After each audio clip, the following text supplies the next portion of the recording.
On se retrouve sur le site de chess.com pour continuer d'affronter les bots du mois de mars. Nous les avons tous joués de manière traditionnelle et nous avons réussi à les battre, plus ou moins difficilement. Nous avons également offert une revanche à Madame Matt, je crois en français, où nous avons joué sans notre dame. Nous avons sacrifié tôt la dame dans la partie. Je vous propose d'agir selon le même principe et d'offrir notre dame à Tina Tempo. Le but étant tout simplement de voir le rôle des pièces mineures et de montrer à quel point les fous et les cavaliers peuvent être d'excellentes pièces pour attaquer. On laisse l'ordinateur choisir la couleur qu'il désire et on démarre. Alors traditionnellement pour sacrifier la dame, on a pris l'habitude de jouer E3 pour sortir la dame sur la diagonale du fou de case blanche et essayer de l'échanger. On va chercher à développer les pièces, alors on va essayer de faire attention à faire en sorte de ne pas échanger trop de pièces tant qu'on a du retard matériel. Alors madame est attaquée, je vais la reculer. Je préférerais l'échanger contre vous. Mon adversaire qui propose d'échanger des pièces, ça m'intéresse pas trop, hein. J'ai du matériel en moins. Enfin pas encore, mais une fois que j'aurai sacrifié la dame, voilà qui est fait. Je vais avoir du matériel en moins, donc j'ai besoin de conserver le plus de pièces possible. Alors j'ai joué sans réfléchir ce coup, développer mon fou de case noire. Bon, il faut que j'arrive à sortir mon cavalier, fou de case blanche. Mon cavalier qui va avoir du mal à venir s'installer sur la case F3 à cause du pion E4 de mon adversaire. Donc peut-être que je vais mettre mon fou en fianchetto, placer mon cavalier sur la case E2 et puis roquer. Alors pour moi, je ne suis pas poussé de roquer. Il y a 8 pions contre 8 pions. Mon adversaire aura du mal à m'attaquer. En plus, Tina Tempo, qui perd du tempo justement, à bouger sa tour. Donc ça me laisse du temps pour moi mieux placer mes pièces. Ah, je vois que ça fait 2 fois qu'elle bouge la tour. On le voit là. Tour G8, tour H8, tour G8. Bon, j'ai l'impression qu'elle se cherche un peu. Alors je vois que j'attaque ce pion 2 fois. Mais j'ai pas envie d'échanger trop de pièces, hein, donc ça m'intéresse pas d'échanger un cavalier pour récupérer juste un pion. En tout cas, pas pour le moment. Alors maintenant, est-ce qu'on rock? Mon adversaire, il a bougé les 2 tours, il pourra plus rocker, il aura son roi au centre. Alors si j'avais encore ma dame, j'aurais très envie d'ouvrir le centre justement et profiter du fait que le roi de mon adversaire est au centre. Mais ici, je joue sans la dame, donc c'est un peu plus compliqué. Ah, par contre, ce qui est bien, c'est que mon adversaire n'a plus de fou de case blanche. Donc, en fait, mon fou de case blanche à moi n'est pas prêt d'être inquiété. Alors, je vois déjà ici une fourchette possible. Mais pour le moment, il y a ce cavalier qui défend encore.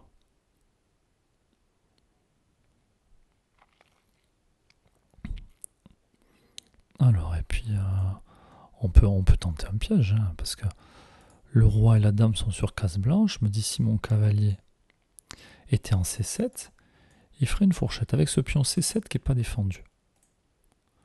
Donc je vais venir ramener mon cavalier, faire une menace. En plus, je ne pourrais pas me faire chasser tout de suite et voir comment mon adversaire réagit. Est-ce que ça va l'obliger à redéplacer la dame?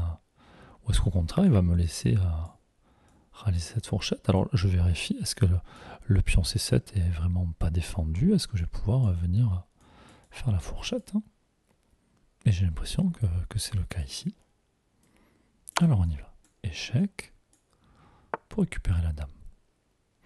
Alors maintenant, est-ce qu'il y a un coup meilleur que celui-là?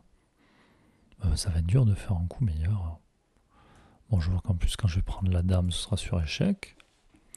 Mais bon, la case est défendue par le pion. Bon, mais on récupère la dame. Donc on a déjà fait une partie de notre retard.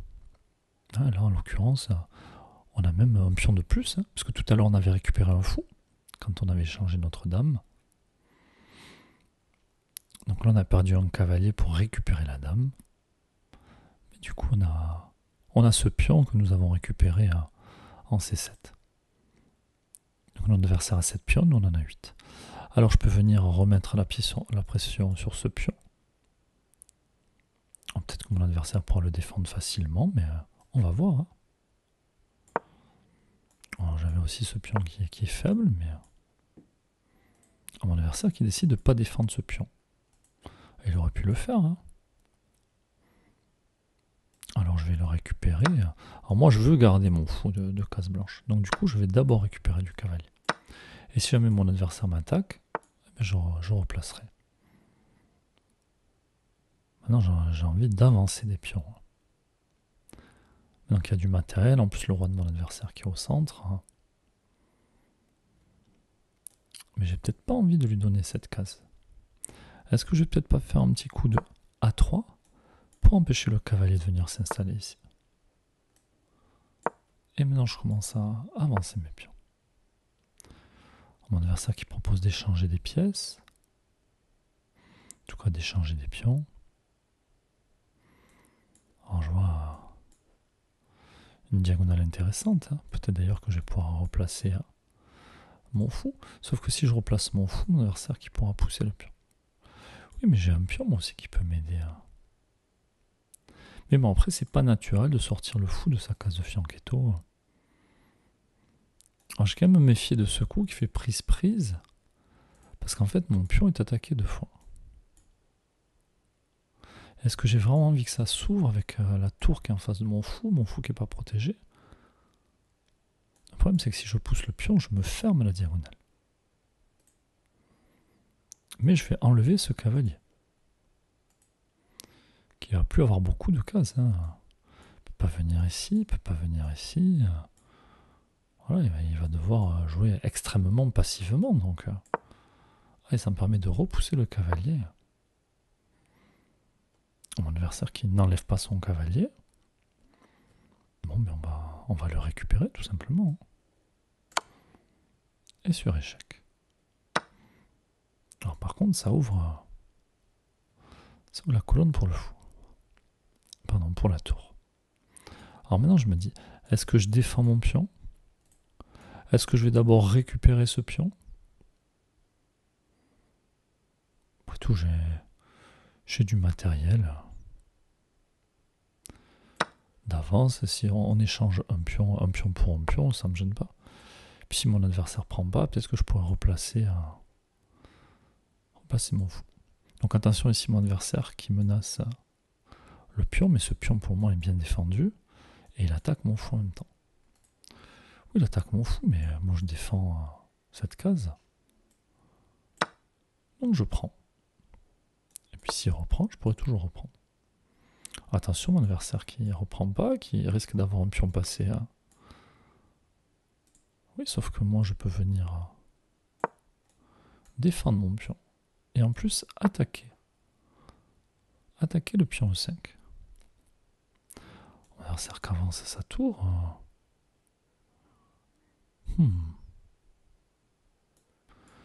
Et si je venais attaquer sa tour? Je peux l'attaquer aussi directement. Je peux aussi la laisser là. Elle me fait pas de mal. Je peux aussi d'ailleurs récupérer d'abord le pion. Le problème que j'ai, si je récupère le pion, c'est que ça offrira la possibilité, alors pas maintenant parce que son fou ne serait pas protégé, mais ça offrira la possibilité à mon adversaire d'échanger les fous. Et si mon fou saute, il ne pourra plus défendre ce pion. Après, je peux aussi commencer à pousser mon pion A. Après tout, il aimerait bien aller à dame. Hein. Peut-être ce que je vais faire, peut-être après tout, là j'ai mon fou et mon pion qui se protègent. On va essayer d'avancer. Et puis à un moment donné, je pourrais peut-être pousser le pion pour couvrir la diagonale. Donc mon adversaire qui préfère sacrifier sa tour pour récupérer mon fou. Mais moi je l'aime bien, mon pion il va empêcher le pion de mon adversaire d'avancer. Et moi je vais continuer d'avancer le pion A.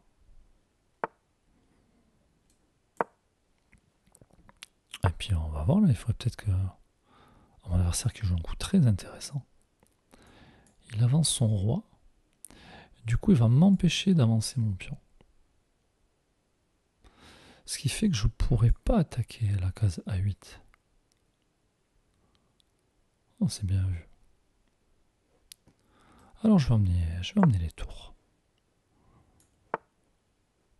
Mon adversaire qui menace rien du tout. Alors je m'intéresse à un coup comme celui-ci. Mais le roi en échec. s'il veut pas perdre son fou, il a intérêt à venir. Mais si il se rapproche de son fou pour le protéger, forcément il va me laisser la possibilité de pousser mon pion et je vais pouvoir faire ce que j'avais prévu. Donc d'abord il faut que je mette échec. Et puis si jamais le roi vient par ici, j'irai récupérer là. Mais c'est pas ce qu'il fait. J'avance mon pion. Et j'oublie pas que si je pousse mon pion, ce sera sur échec. Et du coup, sûrement que mon adversaire prendra mon... Et d'ailleurs, il ne pourra pas prendre mon pion, il est protégé par la tour. Donc je vais faire échec, et ensuite je vais récupérer la tour. Échec. Je récupère la tour. Je ramène mon fou pour pouvoir venir à dame.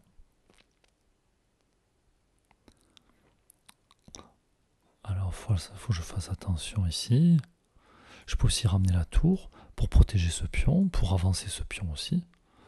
Bon, ici, il y a plein de coups qui gagnent. Je m'intéresse à faire dame. Et puis ce pion, en plus, il est protégé pour le moment.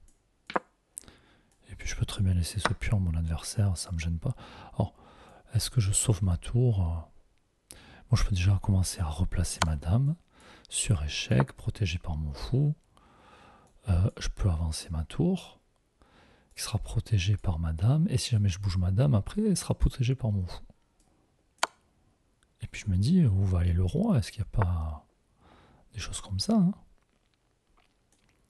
Cette tour qui occupe la 7e rangée, l'autre tour qui va venir sur la 8e, et mon roi qui pourra pas prendre le roi de mon adversaire qui pourra pas prendre la tour en B7 parce qu'elle est protégée par la dame.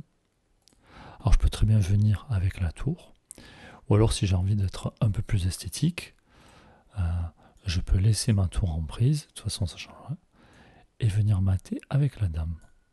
Parce qu'en fait, en enlevant la dame ici, je vais provoquer l'échec sur la 8e rangée, mais mon fou va continuer de protéger la tour, et la tour qui va bloquer la 7e rangée.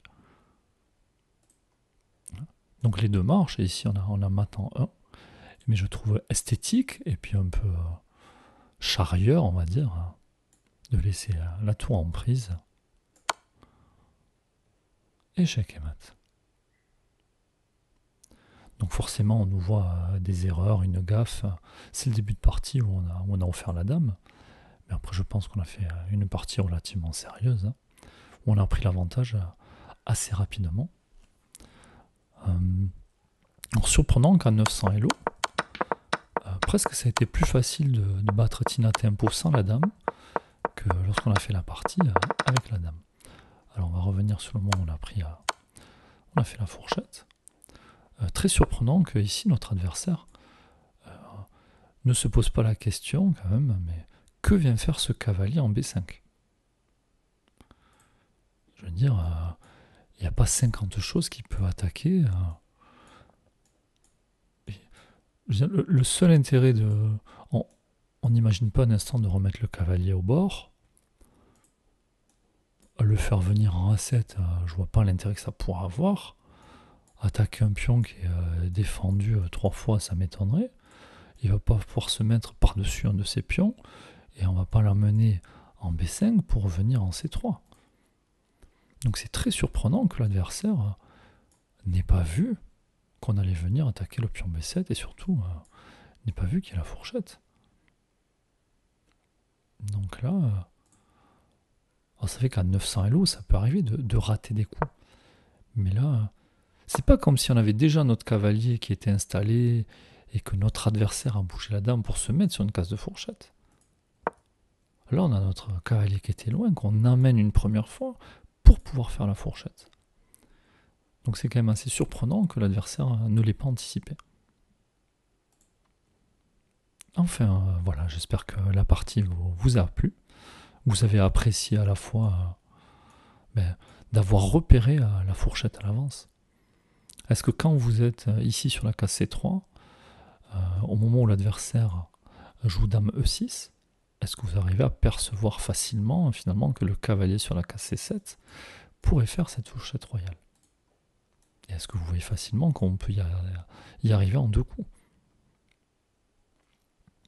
Voilà, n'hésitez pas à à laisser des commentaires, à dire ce que vous en pensez, et puis à évoquer peut-être des coups qu'on aurait manqués, tout simplement. On se retrouve prochainement. Je vous dis à bientôt.